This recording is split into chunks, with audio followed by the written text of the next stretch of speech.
Welcome to KPL mastery academy. இந்த வீடியோவில் 10ஆம் வகுப்பு இயல் 9ல் இருக்கக்கூடிய தேம்பாவணி அதில் உள்ள சொல்லும் பொருளும் தான் பார்க்க போகிறோம்.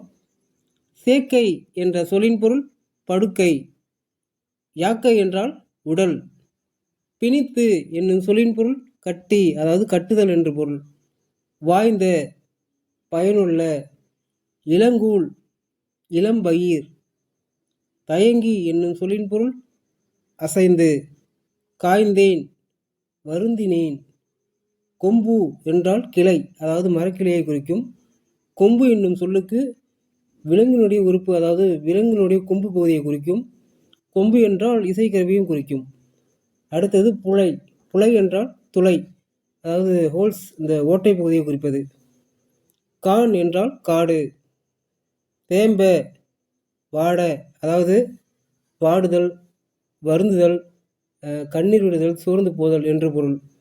அசும்பு என்ற சொல்லின் பொருள் நிலம். அடுத்தது உய்முறை என்ற சொல்லின் பொருள் வாழும் வழி. ஓர்ந்து என்னும் சொல்லின் பொருள் நினைத்து, ஆராய்ந்து, கூர்ந்து கவனித்து என்று பொருள். கடிந்து என்ற சொல்லின் பொருள் விளக்கி. உவமணி என்றால் மணமலர், அதாவது மனம் வீசு மலர். அடுத்தது படலை என்னும் சொல்லின் பொருள் மாலை, பூமாலையை குறிக்கும். படலை என்றால் வேலி, அடைப்பு, இப்படியும் சில பொருள்கள் உண்டு. அடுத்தது துணர். துணர் என்னும் சொல்லின் பொருள் மலர்கள். நன்றி. மீண்டும் நாம் அடுத்த வீடியோவில் சந்திக்கலாம்.